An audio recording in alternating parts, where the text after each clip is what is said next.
Protests turn violent overnight in Grand Rapids as police cars are set on fire and storefronts damaged. We're live in Grand Rapids with a look at the destruction left behind.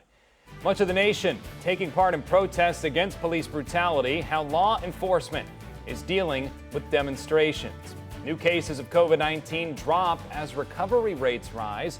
The event in West Michigan today, working to get the state closer to reopening.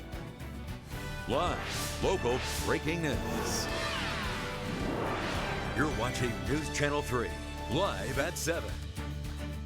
Good morning. You're watching News Channel 3. I'm Jason Puhr. We want to start by taking you live outside over Battle Creek this morning, where you can see the sun waking up to join us on this Sunday. Let's get a look at your weather forecast first with meteorologist Will Haney. Good morning, Will.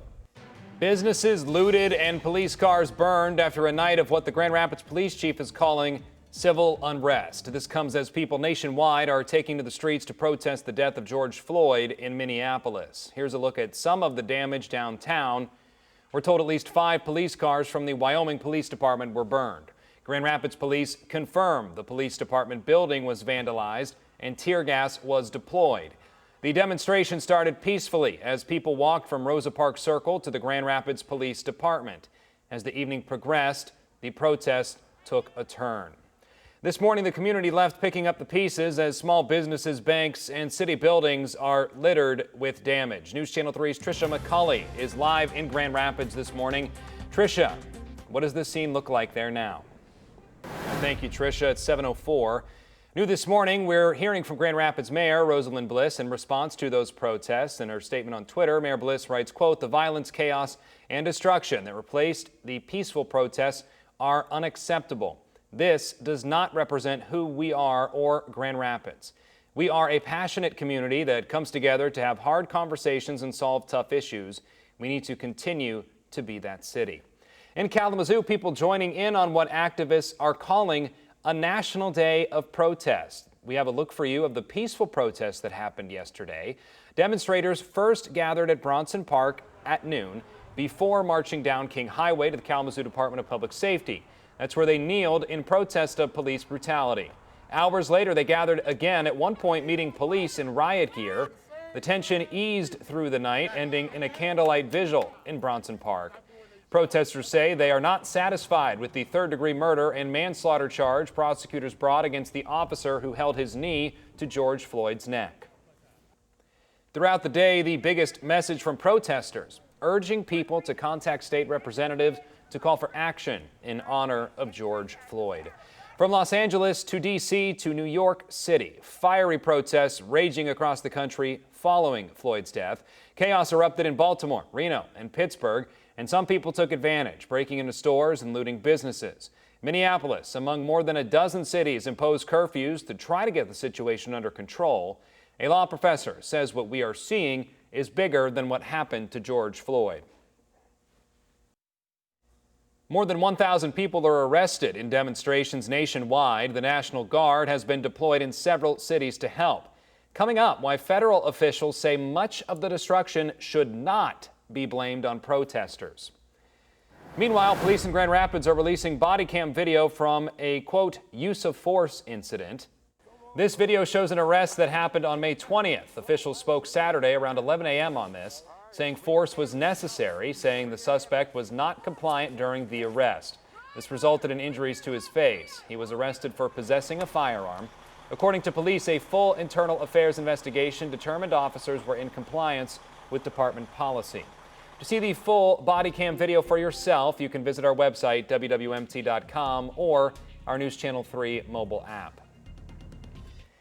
7:07, we're getting a new look at the latest COVID-19 numbers here in Michigan. The state reported 263 new cases yesterday.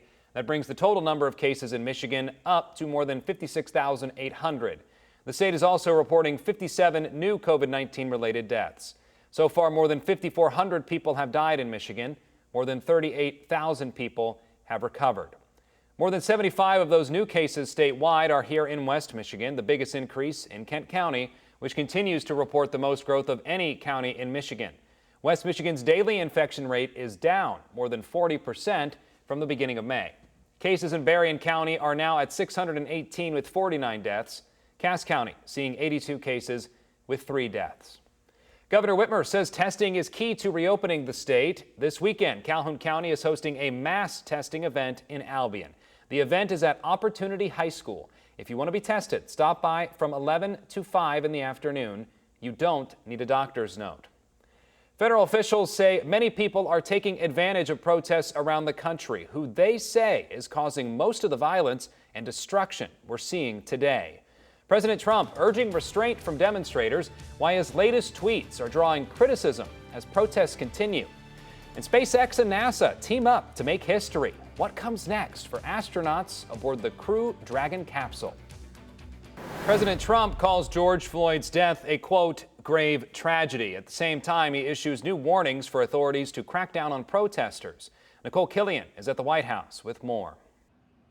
Law enforcement officials believe that extremist organizations have infiltrated protests after one of the worst nights of violence since George Floyd's death. Attorney General William Barr says aside from peaceful protests, outside groups are abusing the opportunity.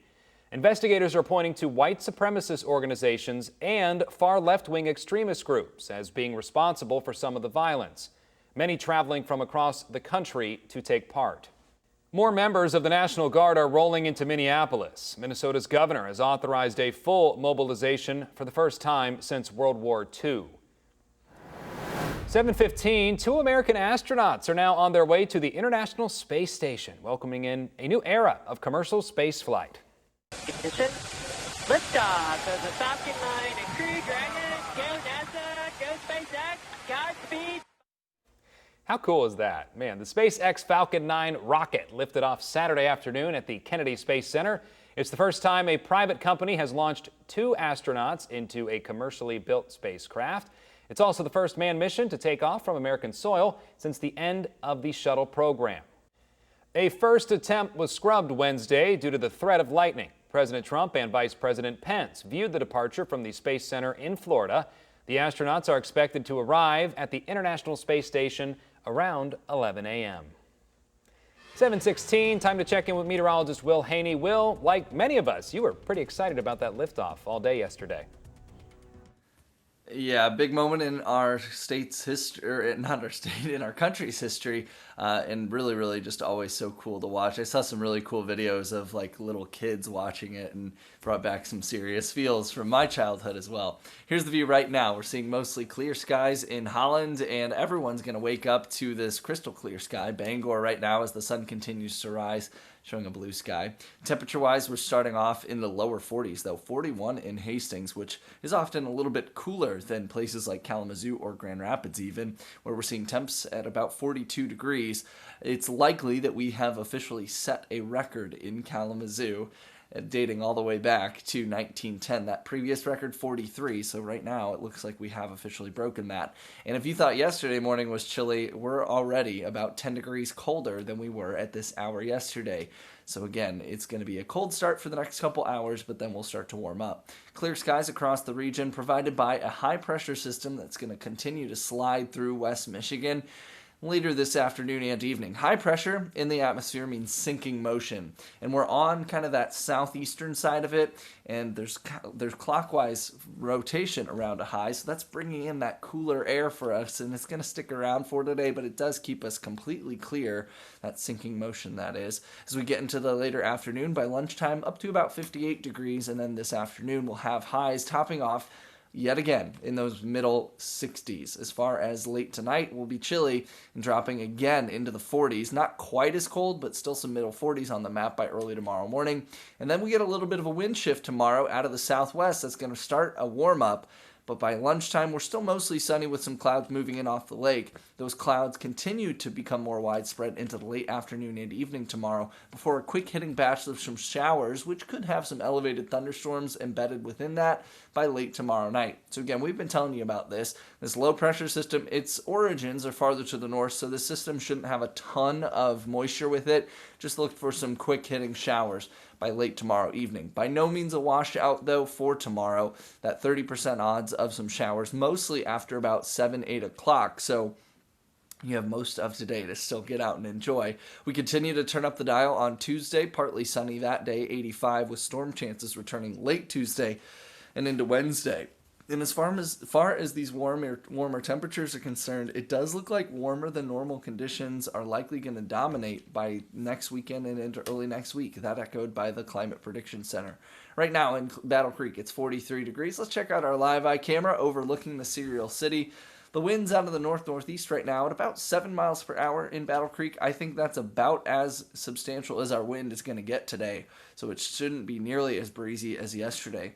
Today's afternoon high, look for 66 degrees. As far as your Maple Auto Group 7-day forecast is concerned, we show a warming trend, 85 by Tuesday, 84 on Wednesday, a little bit more cloudy with some scattered showers and storms during the afternoon. But then sunshine takes over, our weather quiets down, and we'll find temperatures holding in those mid to upper 80s for highs. Jason?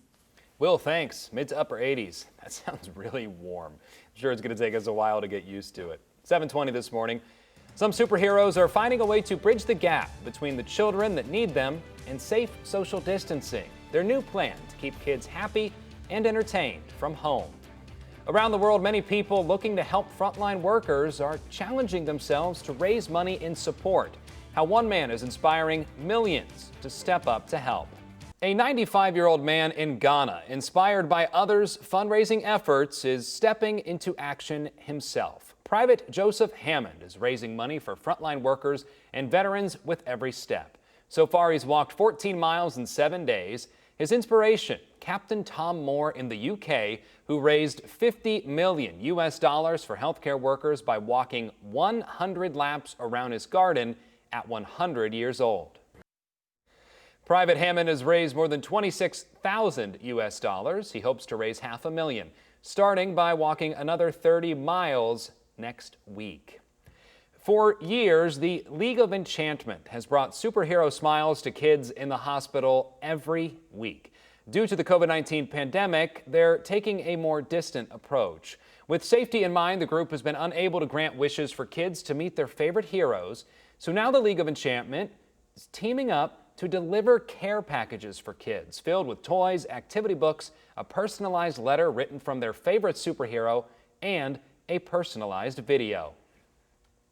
Well, those kids are losing all of their wish trips. Disney World's closed, Disneyland's closed, Universal's closed. It helps be able to still do something during all of this.